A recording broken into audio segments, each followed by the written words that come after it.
Namaskar. I am happy to be back with you, my dear friends and teachers. We are now doing the second part of the program, which was entitled History of Philosophical and Cultural Concepts. So, this is the part 2, and I am glad to be with you once again. Now, in the first part, we started with the Vedic text, which is the oldest extant text that we have, the Rig Veda, and from the Vedas and the Upanishads and the later classical text, we went through various concepts that developed, and we came to a point where I explained to you that the method which is adopted in portraying the universe and understanding the universe was very unique in India. Very early, as different from other parts of the world, they resolved the problem between the worship of the ultimate reality as formless or the worship of the ultimate reality as having a form. As a matter of fact, it was believed that Brahma is both. It manifests as without form and it manifests as with form. And hence, so many philosophical concepts developed in India, which showed a way to the people of India, showed them the way of how to pursue the ultimate goal of reaching the divine, either through worshipping the divine as formless or worshipping the divine as form, as the world, worshipping this world in the best possible form and the beautiful forms. So, we came to a point recounting the whole history, the different concepts, the different 6 schools of philosophy, to the point that where for the common man, worshipping in the temple, worshipping the divine in the shape of an image, or worshipping him or her as sakshat, that is, as a murti, as a vigraha, was the most common practice. And how the great temples were made, which were not only for religious pursuit, but which were houses for art, culture, patronage to all kinds of intellectual activity.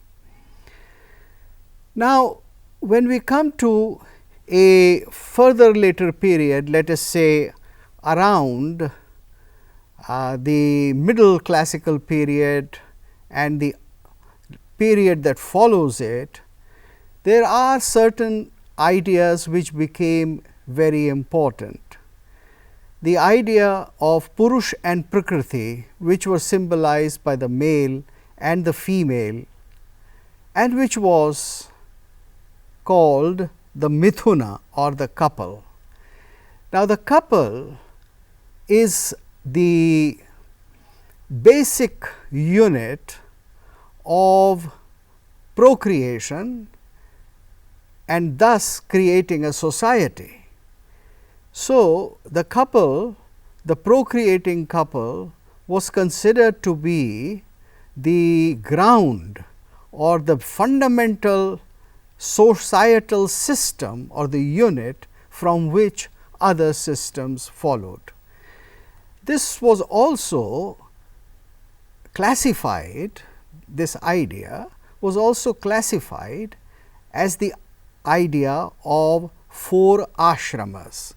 It was said that biologically life depends in a succession of 4 stages. When you are being raised as a child and you go for education. So, this was the first ashram called the brahmacharya, and then it was followed by the second ashram. When you took a life partner and started your family, it was called the grihastha ashram, because you are in a griha or a home, and you make a home, you are grihastha. But you not only make a home, you not only procreate, raise the children, but that particular stage of life or ashram becomes the productive and the procreative unit for providing sustenance to other 3 ashramas of life. That is, the other 3 were, as I said, one was brahmacharya, and then after the grihastha was the ashram of vanaprastha. That is, when you had done your household duties, raising of children, making of money, having prosperity, when you had finished all that, then you wanted to think of higher things, and you wanted to be out of the run of everyday pressure, so that you could meditate, advise, and think of whatever is the love of your life in a more sophisticated manner. For this, there was the 3rd ashram called the vanaprastha. You went into the forest because in ancient or even in medieval times, industrial times, forests were available for people to go into, as they are not available anymore. So, you could go there, live a simple life, a life of thought, reading, meditating, discussing things, but the sustenance for the unit of the people who lived in this vanaprastha ashram came from those who were in the world, those who were in the grihastha ashram. So, the Mahabharata says that the grihastha ashram is the most important. It is the best of ashramas, because it provides a sustenance to all other 3. So, the 4th ashram, which was for a very few people who wanted to devote themselves entirely to the idea of seeking the divine, they would leave even the forest and go around begging. They would become sannyasis and they would be known as parivrajakas. So, this was the idea of the 4 ashramas, but along with this there was also the idea of 4 aims of life. Just as there were 4 ashramas, there were 4 aims of life called dharma, artha, kama and moksha. Dharma means whatever is required to be done at a given moment for the benefit of the person, the family, the society and nature and the earth as a whole at large. That is your dharma, that is the path of action that you have to adopt. So, dharma was the ideal which you had to follow in practice, and then in order to pursue dharma you required different kinds of instruments, material instruments, and that was called artha. So, artha is not just money, but it is the material wealth of which the worldly life is made of, and that is the life of productivity. So, dharma, artha, and then we are human beings, a bundle of desires. the desires, not just sexuality, but desire of every kind of human beings was defined as kama. So, dharma, artha, kam, and then freedom from desire, freedom from attachment to our material belonging, and freedom even from our concepts of what is best for us, freedom even from the concept of dharma was called moksha. When you ultimately realize the total reality, and when you had finished the journey of your life by achieving everything, knowledge at its highest end. So, the 4 ashramas dharma, artha, kama, moksha were to be pursued throughout life, although they are stated in this manner, but they are not to be lived one by one, but they are to be lived all together, and life is to be led in such a way that when we are pursuing one of them, the other 3 are not forgotten or harmed. In other words, simple words, let us say if we are making money, then we have to see that money is made by the correct means which does not cause harm to others, but helps others, that is dharma. So, in making of artha, dharma is protected. We do it not under the individual desire, we do not do it impulsively, we do not do it just because of kama, we do not allow kama to take over our pursuit of dharma. So, we protect dharma, we protect kama while pursuing artha, and we also do not totally forget that eventually we have to get over all these smaller understandings of life, and to arrive at the highest, we have to keep our minds aware of that all the time. So, we have to keep the idea of the moksha in mind, the concept of the moksha in mind. So, when we are pursuing artha, dharma, kama and moksha should not be forgotten. And similarly, even if you are pursuing moksha, you have to remember that there is dharma, there is artha, and then there is kama.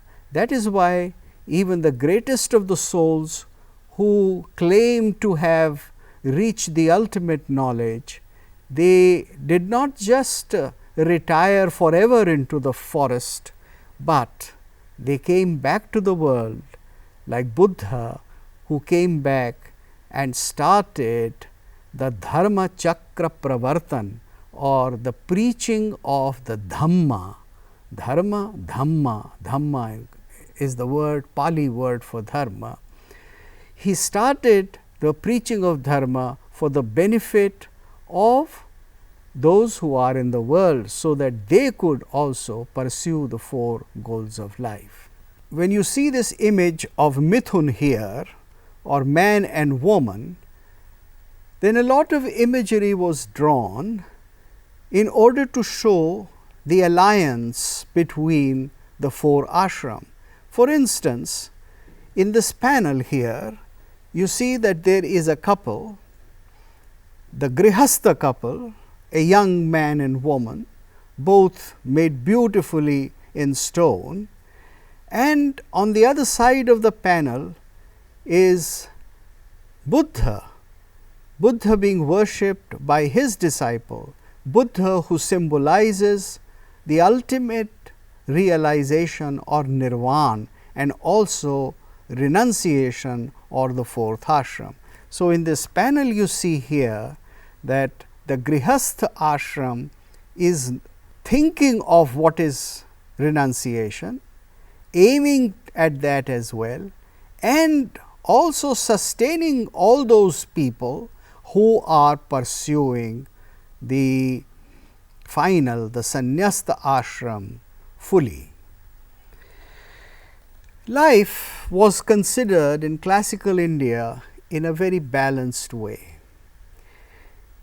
They thought that this material world, if it is pursuing the idea of moksha or salvation, then this material world is not to be considered as an impediment or as a vale of tears or a place which is full of sin or trepidations which we have to avoid.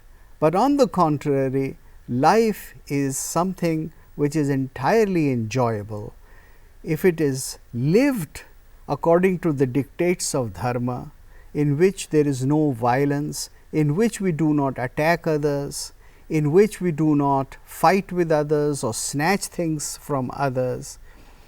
As the Ishavasyopanishad said, Ma kridha kasyachid dhanam, that is, do not desire somebody else's wealth. So, if life is led in this harmonious manner, then the arts can be pursued and they can make life even better. You see here in this image the musicians. Music was given a very high status in ancient Indian life. It was considered to be the door to salvation. For human beings, it was said that if they pursue music, then music will make them aware of what is the ultimate aim of life, and it shall make them aware of it in a very blissful, happy way. The Yajnavalkya Smriti has a verse, Veena Vadana Tattvagyo, Veena Vadana Tattvagyo, Jati Shruti Visharadaha, Talagyo cha aprayasena mokshamaragam niyachati. One who is adept in the playing of veena, musical instruments, one who is adept in the playing of any musical instrument. Veena was a generic name for musical instruments in ancient times. So, one who knows the secret of playing the veena, Veena Vadana Tattvagyo, and one who was knowledgeable, Visharad, in a Jati and Shruti. Now, these are terms for what we today call Raga and Swara. So, one who knew the playing of instruments, who knew the melodies, the ragas and the fine qualities of the Swara, Jati, Shruti, Visharada, and one who knew Tala, one who knew beat, Talagyo cha aprayasena mokshamargam niyachati. One who knows all these will without much effort proceed rapidly towards salvation. In other words, music was like a lamp which is placed, let us say, on the doorstep, and this lamp, or what was called in Sanskrit as Dehari Dweep, this lamp will light what is outside the room and also what is inside the room. So, music had this great quality of making our life wonderful, making our life full of a very fine sense of pleasure, of the quality of instruments, of the ragas, of the melodies, and hence working a kind of a transformation in our minds. So, music, like the lamp placed on the doorstep, would light life in this world and would lead us to the higher world. And musicians were hence prized very greatly in ancient world. Now, the systems of philosophy that developed preached a wholesome ideal of life, which I just indicated to you.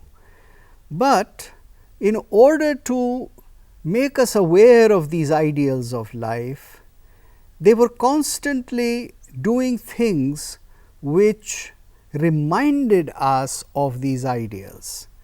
And how were they doing these things? What was the instrument of reminding us of this ideal? I told you that temples was one, but what were the temples like? the temples were full of beautiful art, art which through sculpture, through music and through dance talked about these four ideals. For instance, in this image, you have a close-up of Buddha. Buddha, who is the realized soul, but to whom the people of the world, his disciples, are closely attached and from whom they want guidance and from whom they want to know the pursuit of life. Whenever we have the image of an Ishtadev or a Buddha or a Jain adept, a Jain Tirthankar, then very often, as a matter of fact, nearly always, it is shown that he, Buddha, the Tirthankar or Vishnu, is not just an individual. He is a force, or if it is a Devi who is depicted in sculpture, then the Devi, the she, is a force which encompasses the whole world. So, as you see in this image here, that there is Buddha in the center and people are standing on his both sides. There is vegetation in the background, there are birds, animals, trees, the elements of nature. As a matter of fact, there is the whole cosmos which you find here. So, Buddha is the center of the universe, not as an individual, but center of the universe from which the whole creation flows. This idea, if you remember, comes or is at least recorded for us in the Purusha Sukta of the Rig Veda, the great unity where the Purush represents the universe and also the cause of the universe, the Karan of the universe and also the creation or that which has become the Karya or the effect. The same idea was depicted in other deities when they were shown in their respective temples or sculptural panels. For instance, in this you find that there is Ganga, which is being anointed by the elephants, which are standing on huge lotuses and which are anointing her with waters. The Devi is being anointed with waters. Now, most of this imagery has to be seen in a symbolic manner, not in a realistic expectation. For instance, you find that the elephants are standing on lotuses.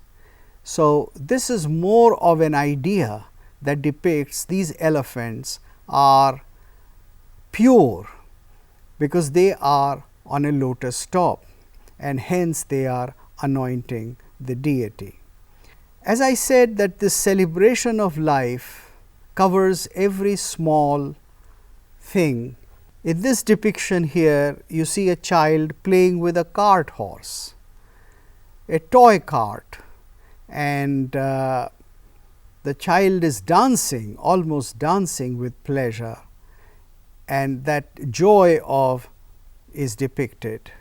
A minute ago when I said that the deity is never shown just by itself, but as is shown as creating the universe, located in the universe, whether it is Buddha, whether it is the Jain Tirthankar Mahavir or any other Tirthankar Bahubali or any other out of the 24 Tirthankaras, what you see is repeated in this image of Vishnu, and Vishnu is here shown as Vishwarupa again, the idea that every deity is a Vishwarup. The concept of Shiva and Shakti became a very powerful concept. Among the various philosophies which traced a lineage directly to the Vedic Samhitas or the text, Vishnu and Shiva were the ones which were related to the deities Rudra and Indra and Upendra as described in the Vedas. So, you find that their later manifestations in India, which is, let us say, from 6th, 7th century onwards, depict all kinds of imagery which shows them as the great male force and as the great female force.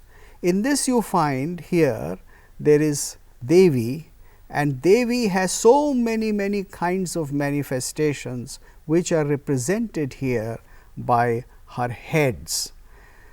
As I said, that we have to look upon most of our sculpture and iconography in a symbolic manner. For instance, now here you see Shiva along with Parvati, but Shiva also having Ganga in his hair. So, this is the family of Shiva. In the background you see his two sons, Ganesha and Kartikeya, and on Shiva's left thigh is seated Parvati, and they are in a close embrace because they are the divine couple. All the gods and goddesses except the Tirthankaras, except the Buddha as either Bodhisattva or as Buddha, all the other deities later on are depicted as a couple. They are not shown as just male. They are shown sometimes as just female, but then the male principle is also indicated in the totality of the representation. The idea that the divine gods are the procreators finds a parallel with the Mithuna or the householder and his wife in the world. So, in the reverse mode, gods are also shown as having all kinds of human attributes, because with the idea of God incarnating, God taking a form as man like Rama and Krishna and doing a life, a whole life which was called Leela. This represents the close unity of Brahma as Nirgun and Sagun and being the same altogether. So, here you see that Shiva and Parvati are a loving family, and so the God's family is something which is just like the human family, or the human family is what should be like God's family. This was the reason why in the life of gods, which were portrayed as entirely human lives, many activities were shown. What you find here is the depiction of Ganga when she comes into the matted hair of Shiva. And you also, in this other depiction here, what you see is the marriage, or what was called the Kalyan, the marriage of Shiva and Parvati. Again, this reinforces the idea which I talked about a few minutes ago, that whatever event happens in the life of a god or a Tirthankar reflects the whole universe as part of that event. So, this marriage of Shiva and Parvati shows that various levels of creation, various gods are there in the higher spheres witnessing this marriage. The idea that marriage has to be witnessed by a divine force is a primary idea of the various sects of Indian culture. It is not just an idea of the Hindu marriage, it is an idea of all sects, matas and matantaras that we find of Indian origin. So, there is somebody who has to witness the marriage, and that witness cannot be just a human being that witnesses the marriage. That marriage has to be witnessed by something divine. So, it would be either fire, the god of fire Agni, around which you go 4 times, in some places 7 times, the idea of circumambulating the fire, or not just that, the presence of various other gods that have to happen. In those philosophical sects which do not accept Agni as the god, or which do not want Agni to witness the event of marriage, they place their own divinity or their own divine force, which is either in the image of, let us say, a Tirthankar, if it is a marriage for the Jain couple, or some divine image of Buddha, or the Granth Sahib, if it is a Sikh marriage. But the presence of the divine, witnessing and noting the vows which the man and the woman take in order to lead their life according to dharma, is the crux of an Indian, traditional Indian marriage. Yes, there were other kinds of marriages in India. This, what I described, was the Brahma Vivaha. There were several other kinds, 7 other kinds, but out of these, in 4 of them, witness of the divinity and speaking out the mantras was very necessary. And these were considered to be the best kinds of marriage. They were considered to be the best because it is before a divine force that the vows of marriage are taken. The sculptural representations keep reinforcing these ideas.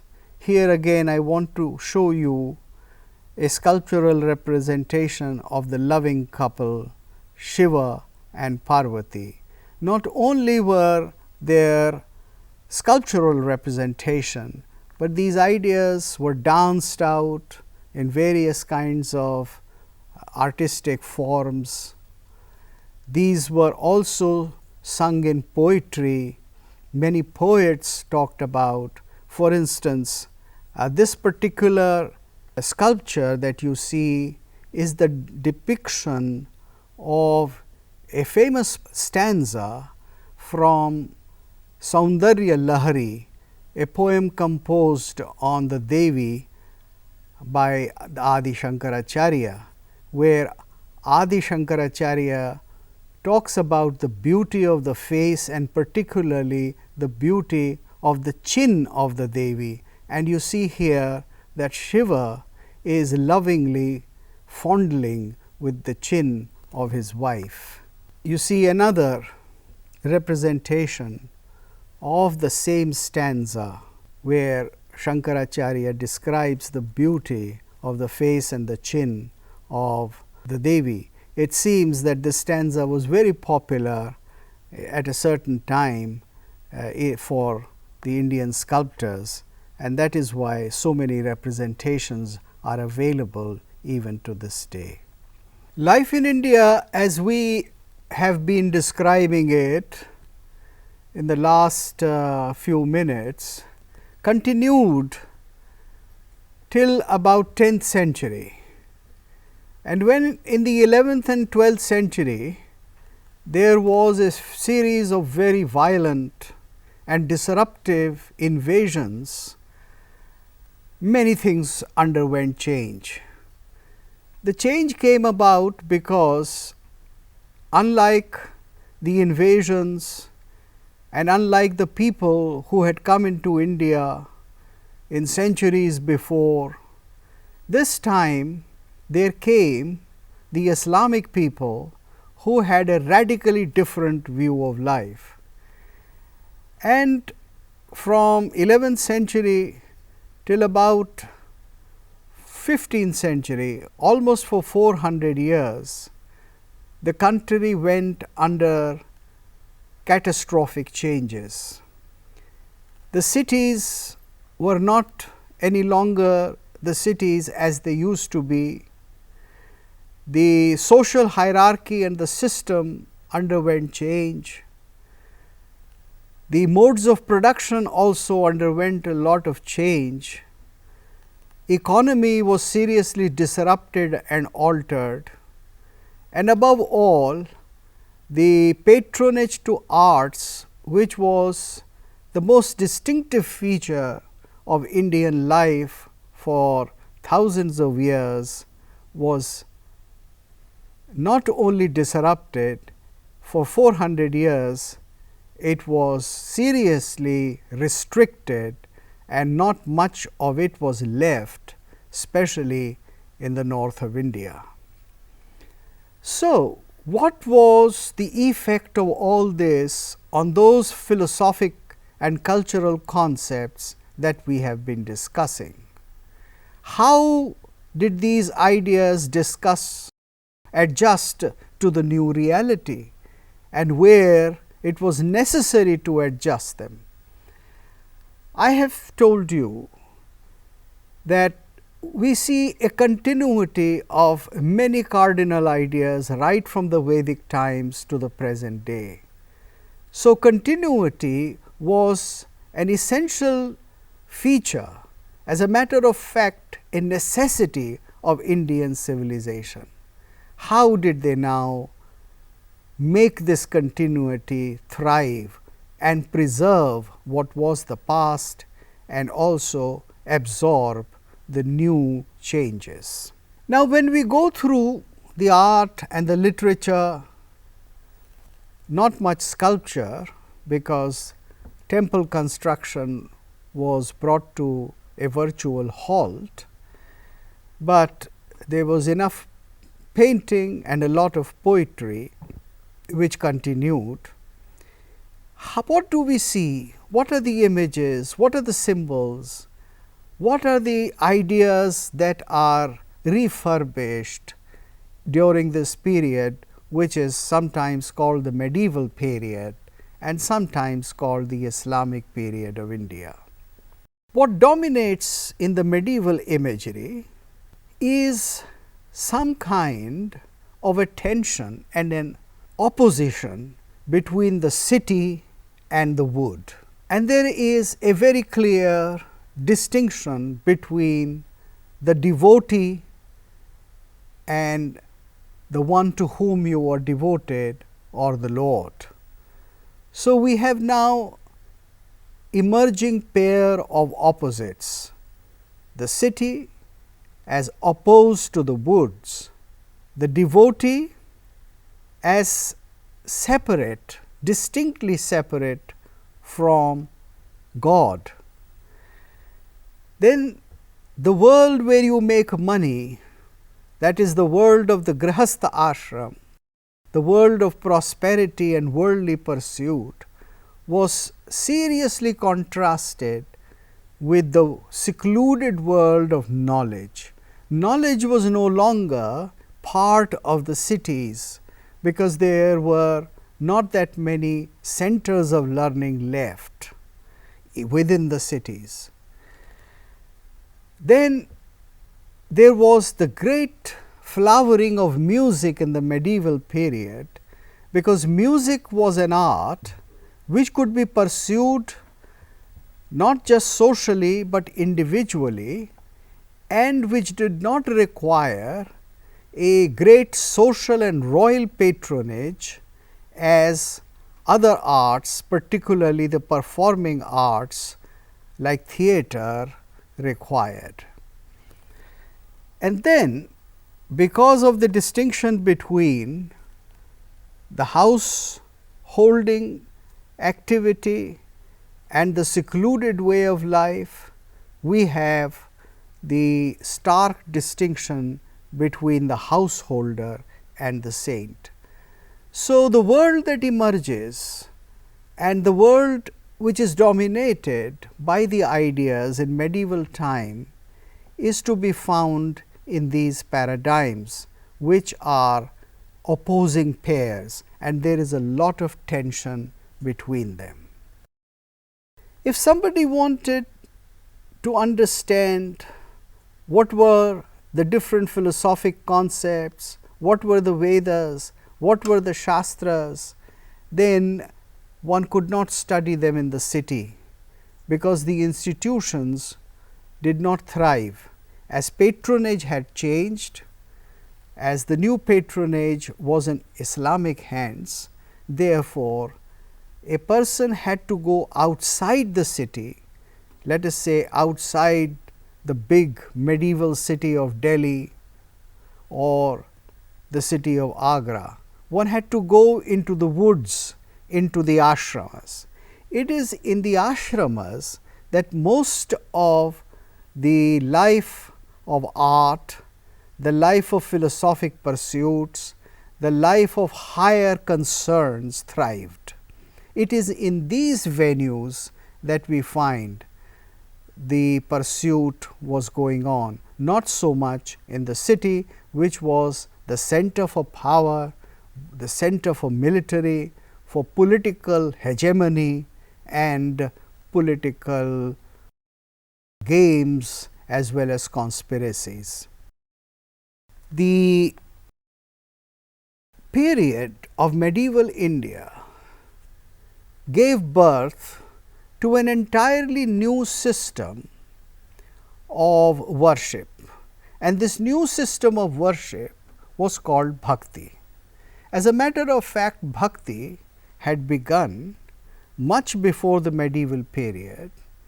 It is said that bhakti arose in the southernmost part of India, what we now call perhaps Tamil Nadu and Karnataka.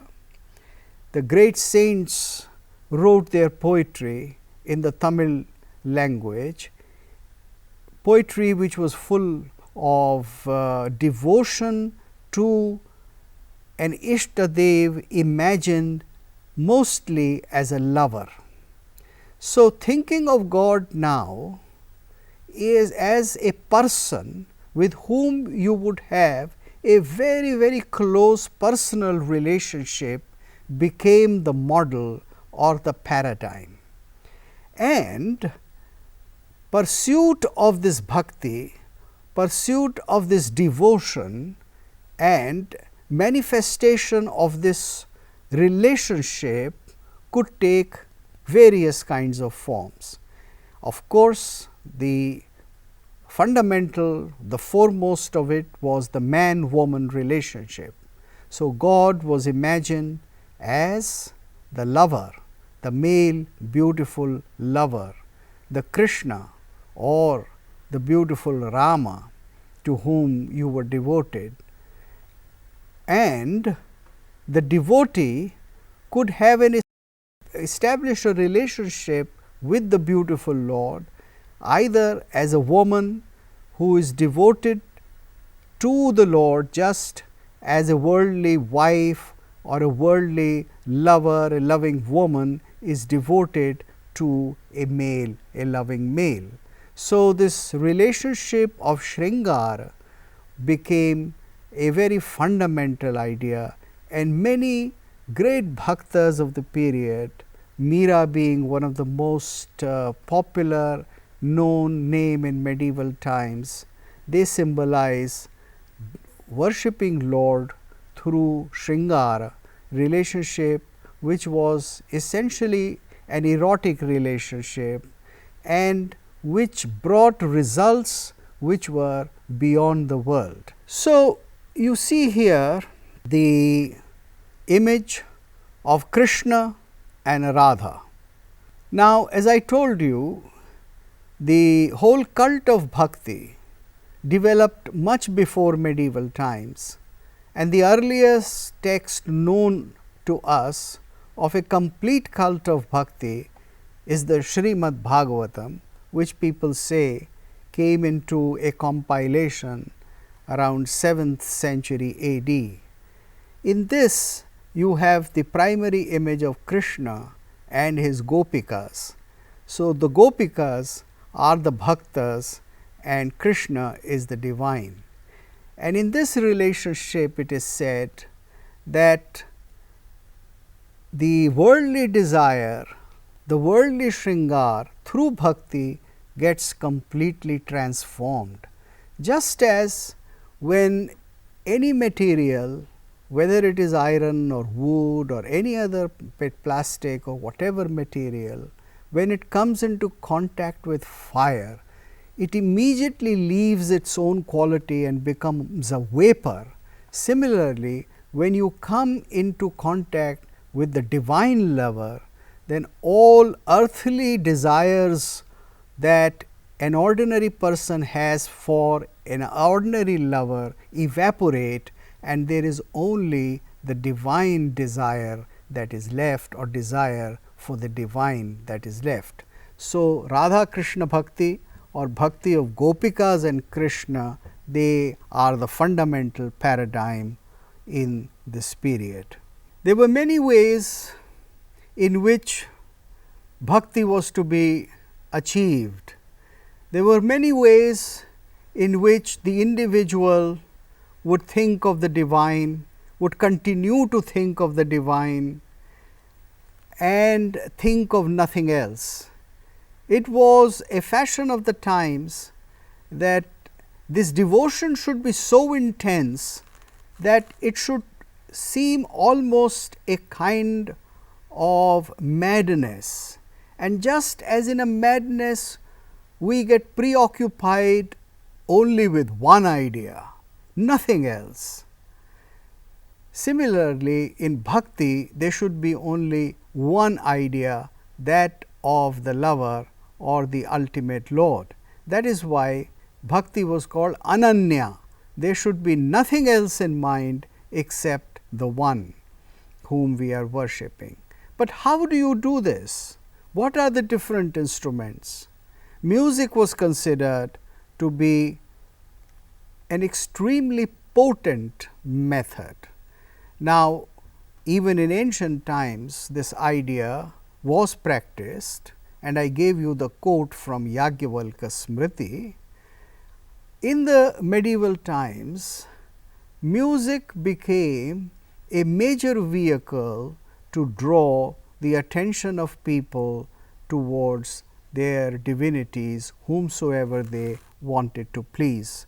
So, many kinds of poetries, many kinds of mahakavyas or epics were written, composed by the saint poets, that is, people who were not just poets, but who were great bhaktas in themselves, and their poetry was the focus, it was the instrument through which the ordinary people aroused and practiced their bhakti. All these poems or padas, they were to be sung. They were not just written down on a piece of paper and read silently as we read poetry today. No, they were composed by the great saint poets. Most of these poets were musicians themselves. They would compose an appropriate melody for their prabandha or their composition, and the disciples would sing it, and then that composition will travel around their area and finally into the furthest corner of our country. The emphasis on music for the sake of bhakti required that you create a great variety of melodies or ragas as they came to be known in medieval times. Now, these ragas were taken very seriously, and it was thought that every raga is meant to reflect a particular kind of emotion. So, there are certain ragas which are very good, let us say, for the serious kind of pathetic or compassionate feeling, or that there were ragas which were very good for a joyous feeling, or ragas which were even flippant.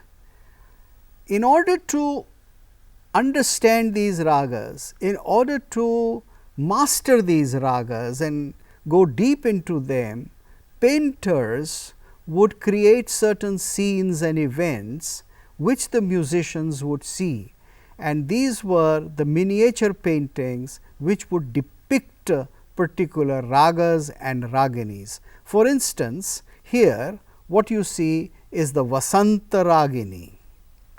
In this, a lady along with her friend is shown as plucking the new flowers in spring, and this is the appropriate ambience in which the Vasanta Raga was sung. And when you sang the Vasanta Raga, you had this painting before you, or when you practiced the Vasanta Raga, you concentrated your mind on this painting. The meaning of the words and the composition also described the Vasanta or the spring. The raga, not only the raga, but also the beat or the tala would be appropriate to the mood, and all this combination would arouse the feeling of bhakti among the devotees and the practitioners. You find here another example of rag todi. Rag todi is shown here as a lady playing the medieval veena, a huge medieval veena which had to be put on the shoulder, and she is out somewhere in the woods. Rag todi is supposed to be deep and full of pathos or sad feeling. So, it has a feeling of karuna, it has a feeling of longing for something, and therefore, in its gentleness, it depicts beautiful trees, seclusion and trees, or the gentlest of the creatures, that is a pair of deer. So, you find here a pair of deer are listening to what the lady is playing on the veena. Now, it was also thought that in medieval times particularly, that when you performed a great musical raga, when you sang that raga, you created a vibration which affected not only your mind or the mind of people who were around you, the listeners, the connoisseurs, but also nature, the whole universe, because it was thought in medieval times, as a matter of fact even earlier, that singing which creates vibration is a reflection of the divine vibration. The Supreme Reality creates this world by a sound, or a sound which is called nada.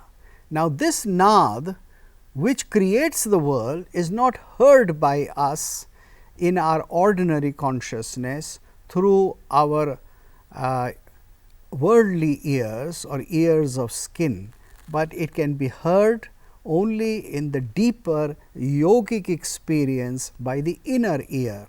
So, there are two kinds of sounds, it was imagined at that time, that there is the divine sound or nad which we cannot hear, and therefore, it was called anahat nad, that which is not created by any worldly combination of instruments or things striking each other, but it is the sound which is created by the divine force, the nada. And just as that nad is created by the divine force, by our effort, by our vocal cords, or by our fingers on a musical instrument, we create a vibration which flows out of the instrument or which flows out of our vocal cords as a melody, and this was called the ahat nad.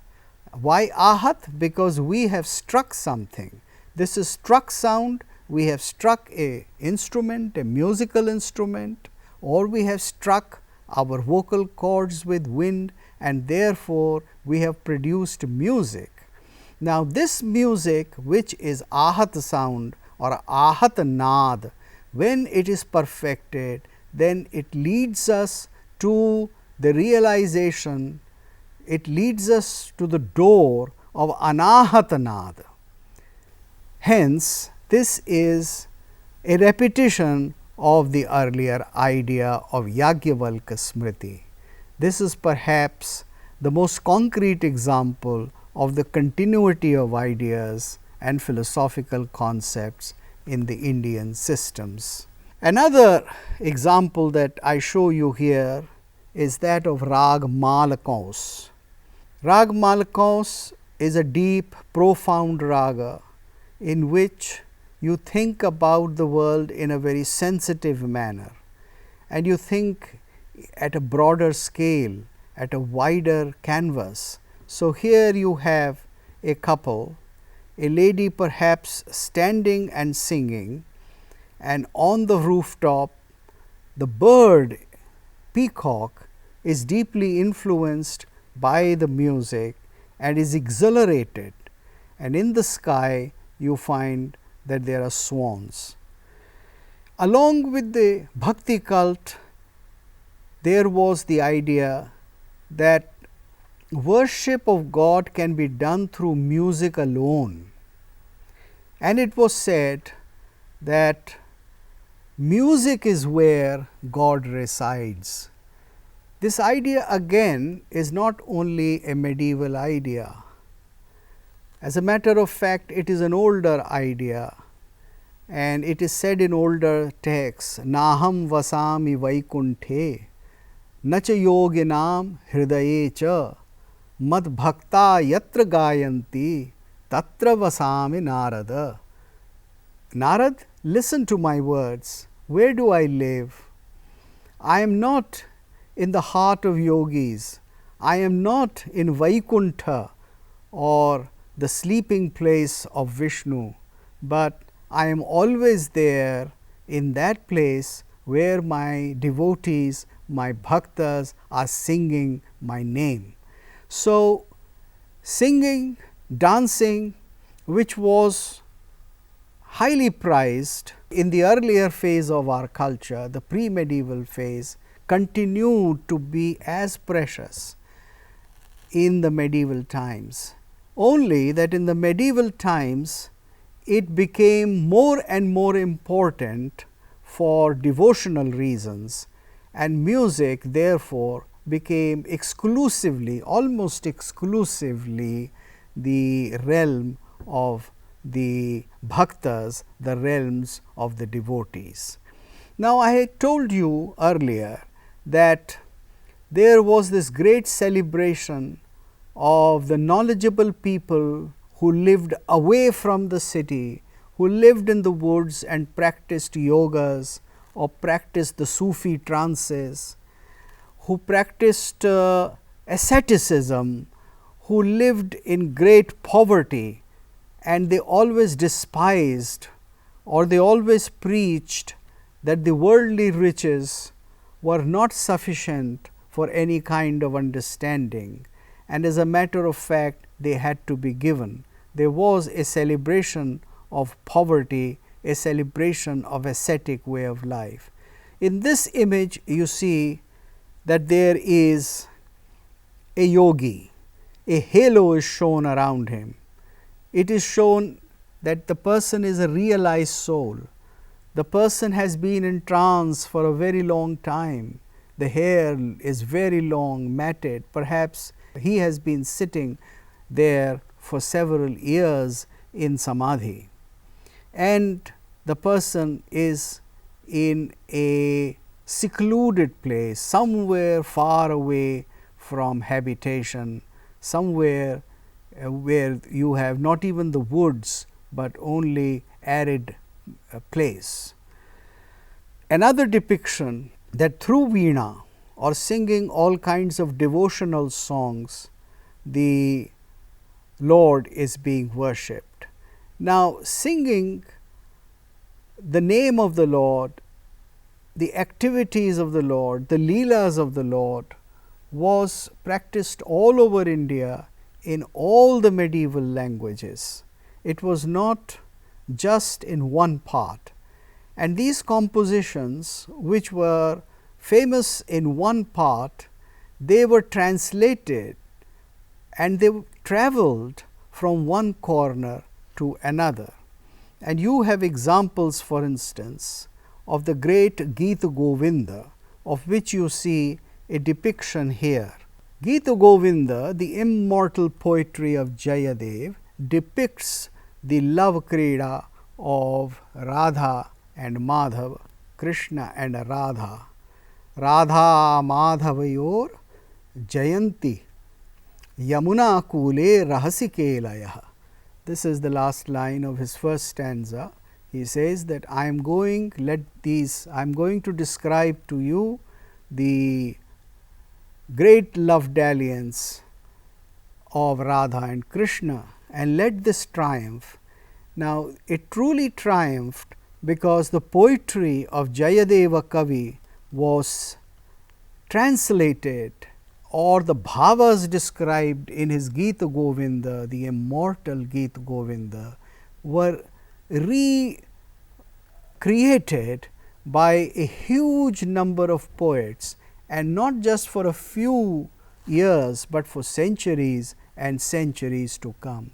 So that even today, when you hear a common thumri, let us say in Uttar Pradesh, saying ja ja main to se nahi bolu, then this is a translation of Jayadev's Yahi Madhava, Yahi Keshava, Ma Kuru Kaitava Vadam.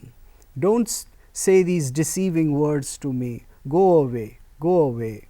So, you find that this immortal poetry of Jayadev travelled to the furthest corner of India and inspired poets and poetesses all over.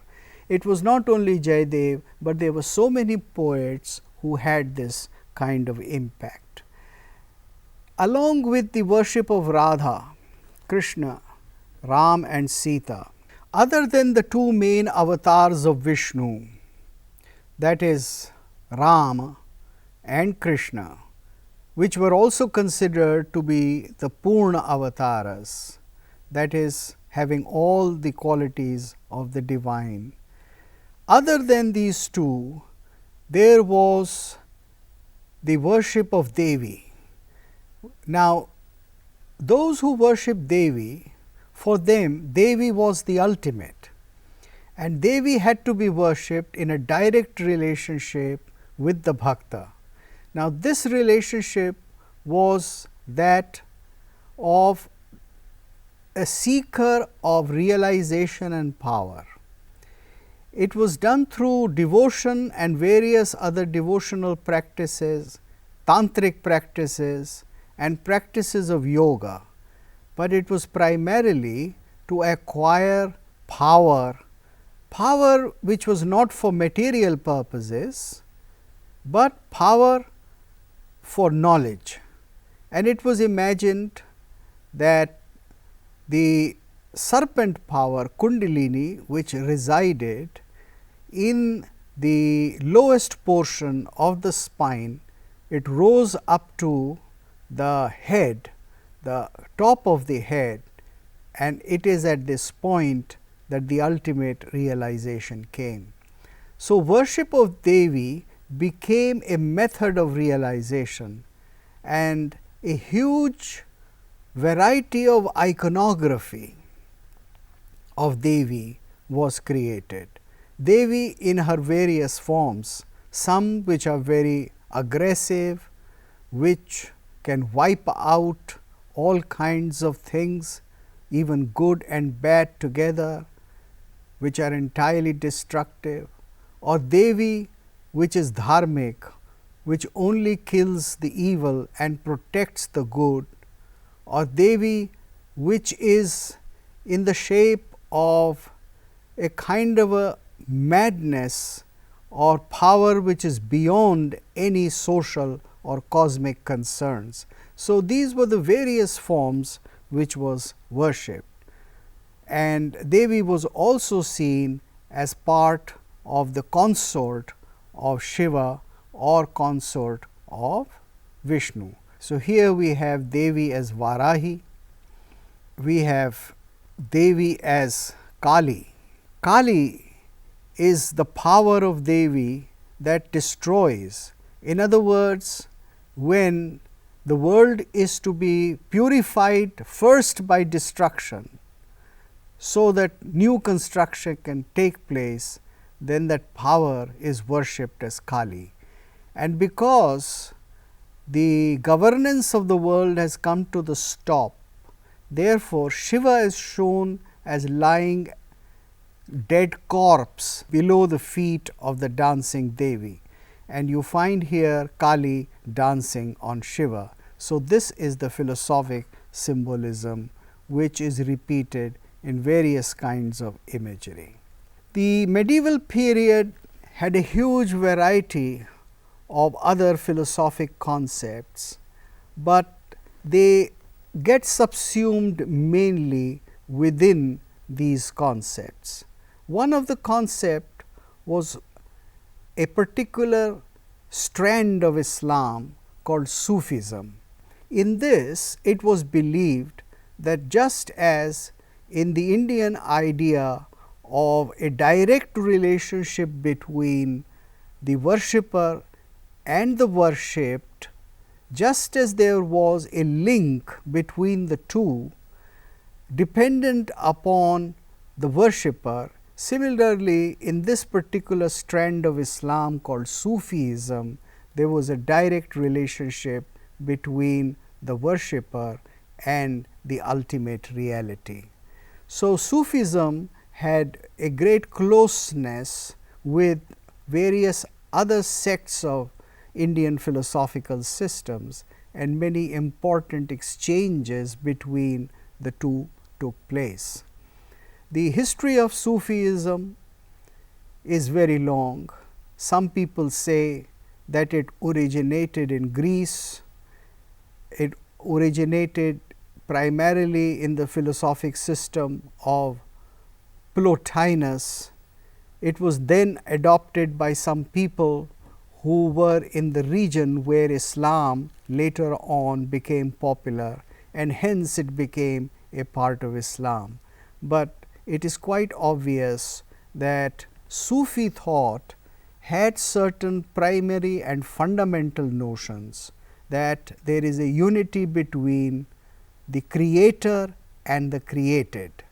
The unity of created and the creator is not so easily accepted in certain other schools of Islam, but in the Sufi system it was well established, and therefore, there was room for many kinds of exchanges with the Vedantic and the other bhakti systems of Indian thought and Sufism. In the 19th century, with the advent of the British and some other European powers, we come to what is often called the modern period of India. In other words, here we have now a great invasion of technology. It is a technology which we had not seen in India before. As a matter of fact, this is modern technology which had taken birth in Europe and which was the main tool through which the Europeans were conquering the rest of the world. So, when they come to India, they bring radical changes. They bring in successively the printing press, which was the first major change that occurs in India. Earlier, all systems of learning had depended on manuscripts which were written in various medium like Bhurjapatra, Talapatra, and later on paper, illustrated manuscripts sometimes. But with the printing press coming from Europe, books, modern books as we see them now, were introduced, and dissemination of learning through books became very important. So, the response of the Indian mind to books was that books, being the seat of learning, was considered as a deity in itself. The book became the Saraswati. It was considered that Saraswati now resides in a printed book itself. So, here you have in modern times certain very new concepts that take birth. The book as Saraswati, the texts as deities. For instance, the Vedas become deities because you have the printed version of the Vedas sitting on your table, and therefore, you can regard the printed books of Vedas, Rig, Sam, Yajur and Atharvan, as deities themselves. This is also the time when you can make all kinds of printed images of your teachers or your gurus, and therefore, the elevation of guru took place in a radically different method in the 19th century onwards. This is also the time when a political confrontation between those who had conquered us and the people of India had started, and therefore, teachers and political leaders became very important. The political consciousness about the country itself was now more unified. We thought of India not as a land on which different kings ruled, but we started thinking of India as one land, and land or bhumi came to be known more and more as Mata or Bharat Mata eventually. So, what you hear, what you see in modern times is a very different kind of imagery. For instance, here in this you see that book is Saraswati, and book is shown as Saraswati along with one of her attendants. Or what was earlier a sculpted image was totally transformed into a popular image which could be just printed on paper and hung on the walls. So, we have now the age of printed deities as distinct from the age of deities as murtis.